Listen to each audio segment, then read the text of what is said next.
Hai semua, selamat kembali. Hari ini kita nak bongkar satu topik yang super penting, iaitu pengurusan projek.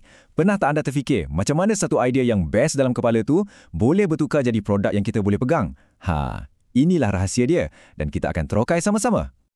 Mesti pernah rasa macam ni kan? Anda ada satu idea produk yang anda rasa, wow, ini confirm boleh laku. Tapi, blur. Tak tahu nak mula dari mana, nak buat apa dulu. Relax, jangan risau. Pengurusan projek inilah yang akan jadi macam GPS untuk anda. Pandu anda dari titik A, iaitu idea, ke titik B, iaitu reality. Jadi, apa benda sebenarnya pengurusan projek ni? Senang cerita, ia adalah satu proses yang tersusun. Kita rancang, kita kawal sumber macam duit dan bahan, dan kita pantau semua kerja dari awal sampai siap. Ingat tahu, ini bukan magic, tapi ini adalah perancangan yang bijak.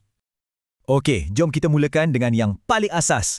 Setiap projek yang berjaya, tak kisahlah projek tu besar ke kecil ke, semuanya perlu seimbangkan 3 benda utama. Cuma bayangkan, ia macam 3 tiang seri yang sokong projek anda. Kalau satu tiang goyang, habis, semua boleh tumbang. Dan 3 tiang tu ialah skop, kos dan masa. Skop ni mudah aja. Ia adalah apa yang kita nak buat. Kos pula, bajet kita. Dan masa, bila projek ni kena siap. Ketiga-tiga ni saling berkait rapat tau. Contohnya, kalau kita nak tambah skop, biasanya kos dan masa pun akan ikut bertambah. Kena pandai seimbangkan. Sebuah projek yang hebat tu, jarang sangat hasil kerja seorang hero. Ia perlukan satu pasukan yang mantap, macam Avengers. Jadi, siapa watak-watak penting dalam pasukan ni dan apa tugas masing-masing? Jom kita kenal sikit. Dalam pasukan kita, pengurus projek tu ibarat kapten pasukan lah. Setiausaha pula, dia pastikan semua benda penting dicatat, tak ada yang terlepas. Bendahari, ni menteri kewangan kita, dia jaga duit. Mereka bentuk pula tukang lukis plan dan pembangun mock-up akan hasilkan model pertama. Semua orang ada peranan penting. Okey, antara 3 tiang tadi, masa adalah salah satu yang paling kejam. Tanpa jadual yang baik, projek boleh jadi kelam kabut, lambat siap dan paling teruk, rugi.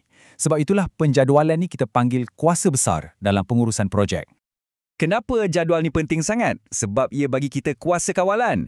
Kita boleh kawal siapa buat apa, pastikan bahan sampai on time dan yang paling best, ia bantu kita elak pembaziran. Fikirkanlah, tak ada lagi buang masa, buang bahan atau buang duit.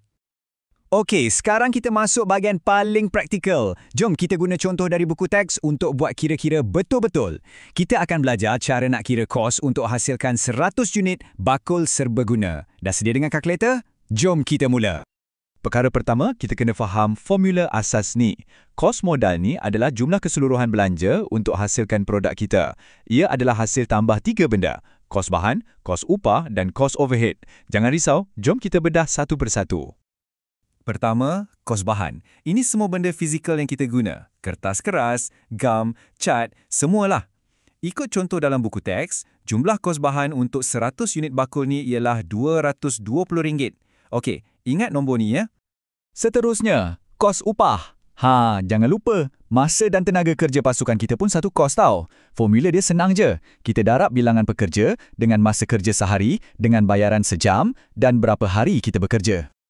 Jadi, ikut contoh kita, 5 orang pekerja, darab 8 jam sehari, darab upah RM5 sejam, darab 2 hari bekerja, kita akan dapat jumlah kos upah sebanyak RM400. Ini komponen kos kita yang kedua. Jelas kan?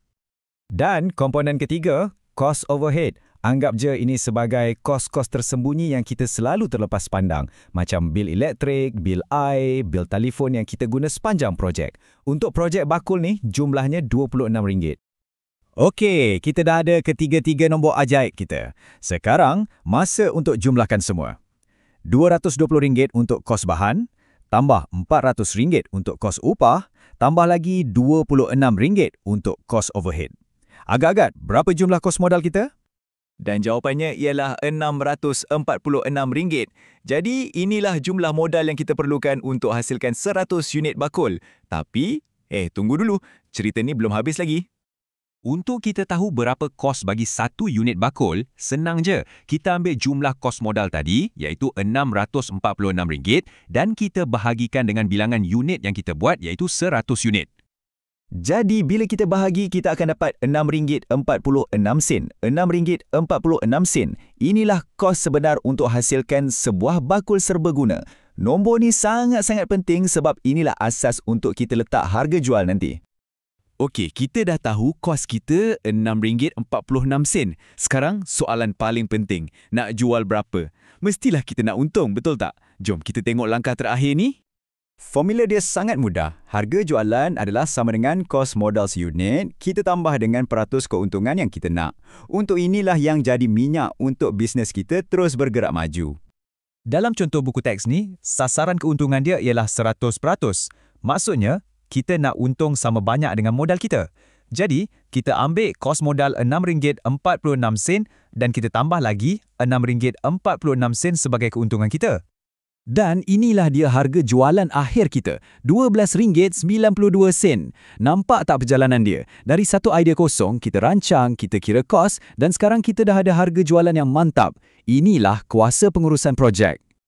Jadi, jom kita imbas balik cepat-cepat.